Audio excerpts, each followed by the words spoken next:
Hey, what's a fact that is so insane that you didn't believe it until you looked it up yourself? I'll go first. Mine is the fact that ransomware, one of the most notorious pieces of malware, something that took down an entire pipeline, was created not by some super hacker, but by an evolutionary biologist of all things. But that's not the crazy part. The crazy part is how he got caught. Meet Dr. Joseph L. Popp. This guy didn't have any experience in technology. He was an AIDS researcher with a PhD from Harvard. He spent most of the early part of his career studying baboons in Kenya.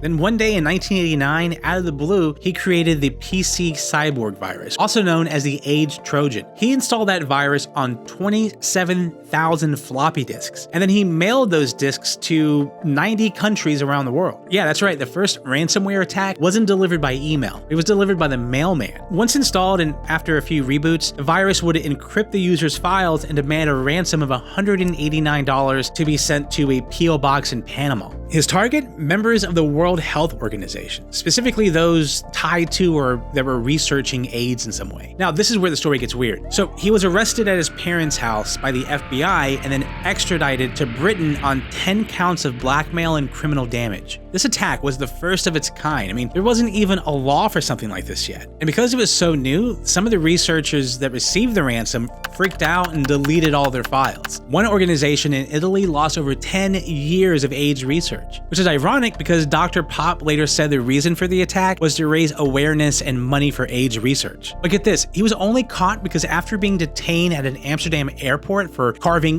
"Dr. Popp has been poisoned" on someone else's luggage, they found all the evidence. And not only that, he admitted to it. But while he was in jail, he started acting weird. He put condoms on his nose. I don't know how you get condoms in a jail. He put a cardboard box on his head and put curlers in his beard to ward off radiation. So let me see if I get this straight. A doctor that spent most of his career in Kenya studying baboons all of a sudden just creates ransomware and then installs them on 27,000 disks? And for what? To raise money for AIDS research? When it was 1989 where a floppy disk was at least $5 each.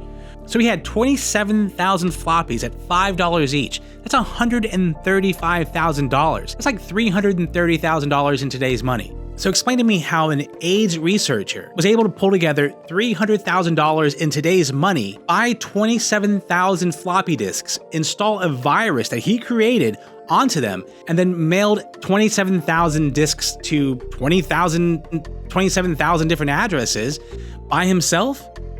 And then when he was caught, he just, lost his mind? Just out of nowhere? Started putting condoms on his nose? His behavior was so bizarre that the judge later determined that he was unfit to stand trial and he was released and eventually went back home to the States, where he lived out the rest of his days scot-free. And that's the end of the story. I mean, we'll never really know what happened because he died in 2007 and never talked about it. I mean, he wrote 2 books, not about that. And randomly, he has a butterfly conservatory in upstate New York named after him. But yeah, that's just the craziest story that I've ever researched for a ransomware video I did a while back. Yeah. Anyway, what do you got?